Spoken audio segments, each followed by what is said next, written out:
Good evening, everyone. It is March 1st, 2021, and I'm your host, Charles Lumpkin, reporting to you live from the CCN Student Newsroom. Today's topic will discuss an article that was written by Pamela Kohler, Lisa Manhart, and William Lafferty, titled Abstinence-Only in Comprehensive Sex Education and the Initiation of Sexual Activity and Teen Pregnancy. Sex education, teen pregnancy, and sexually transmitted diseases are very controversial in the United States.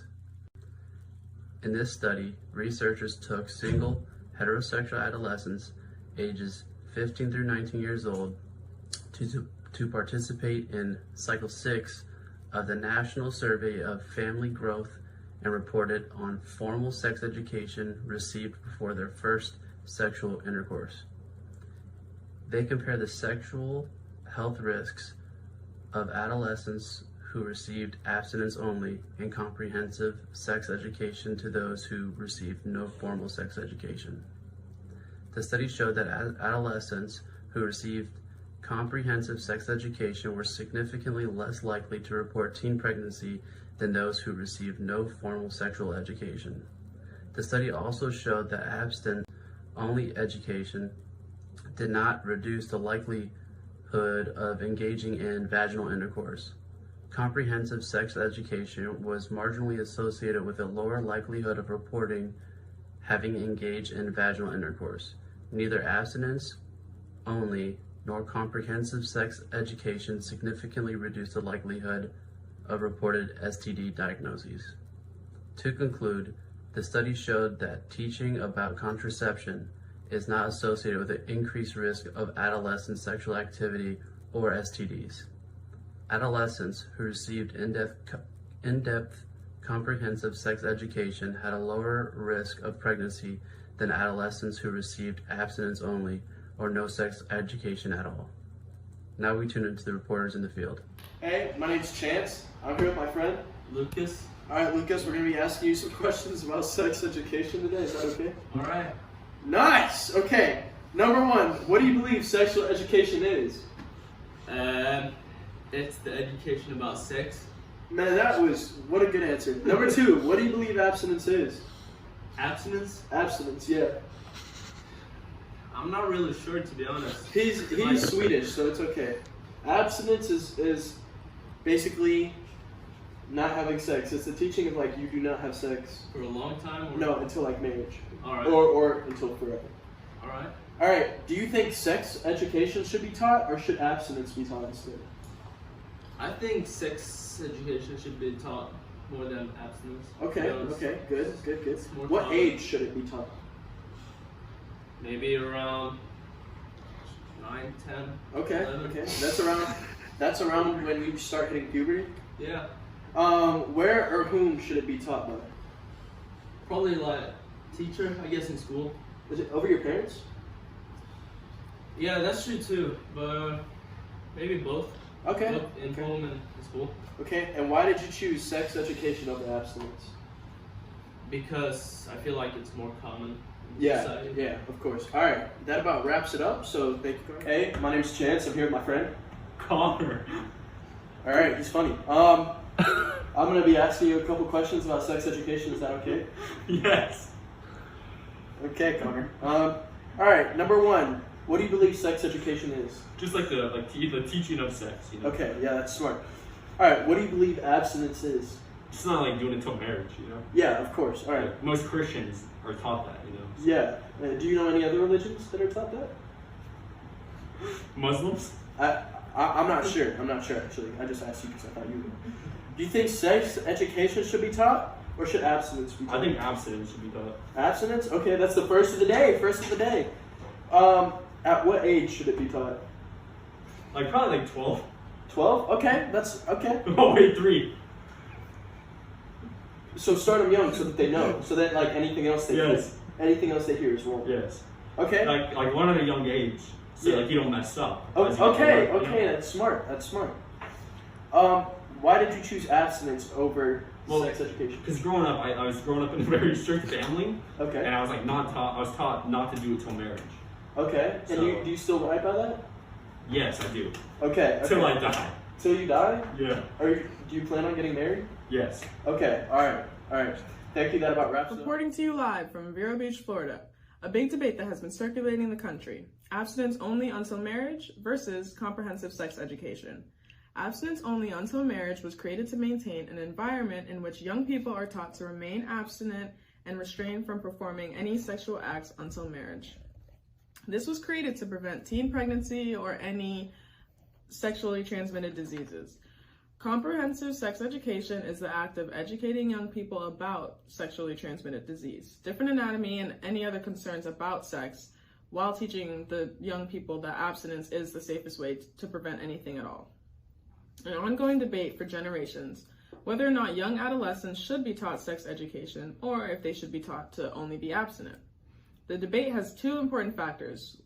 One of the most important factors is abstinence and preventing any unexpected teen pregnancy or transferring of sexually transmitted diseases. According to the guidelines for comprehensive sexuality education from the Sexuality Information and Education Council of the United States, sexual education should be taught at an appropriate age, developmental level, and cultural background. The factors involving having this conversation might spark up the use of contraceptives, religious beliefs, and reproductive choices such as the LGBT community, and many other questions that the adolescent might have.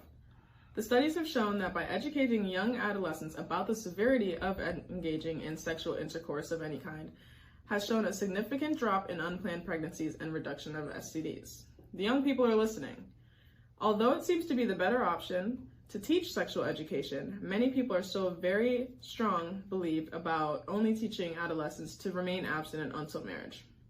That it is the safest way to prevent any of these concerns, which is true. Abstinence is the only way to prevent any sexually transmitted diseases or any unwanted pregnancies. However, recent studies from the American Bar Association have reported that abstinent teens have a comparatively high STD infection rate. The big debate is still going on, and it probably will be going on for generations, 30 years from now even. School systems have started to alter their education system regarding sexual education. They encourage the students to be abstinent, yet teach them everything that they need to know about having sex and transmittable diseases. It is important to be taught the education, both for the people that are doing it and for the people that have no idea that it's about to come. Whatever decision that the individual makes is up to them once the information is already given. We took to the streets to see how people would feel about abstinence until marriage, or if we should teach comprehensive sexual education in our school systems. Let's see what the people have to say. So today I'm here with Carlos de Lara. and I have a couple questions for you. Okay. So my first question is, what do you think about sex education? Sex education. I believe sex education has to be taught in the family, and also it needs to be religion based because it can help us as parents and to you kids to understand more of the moral side of it and not only the freedom that you get as a teenager, as a person out in the world. So it needs to be religion based. So you believe abstinence should be taught? Absolutely. And again, it has to come from family and church because that's the most important thing that it can help you guys morally growing up. Okay, so you think people shouldn't practice sex education, like practice having sex safely instead of getting... No, I don't believe in that. I don't condemn that because sex, it's a gift from God that is meant to be for couples in a marriage. So having sex has to be only for a couple, a married couple, to enjoy as a gift from God. Okay, thank you. No problem.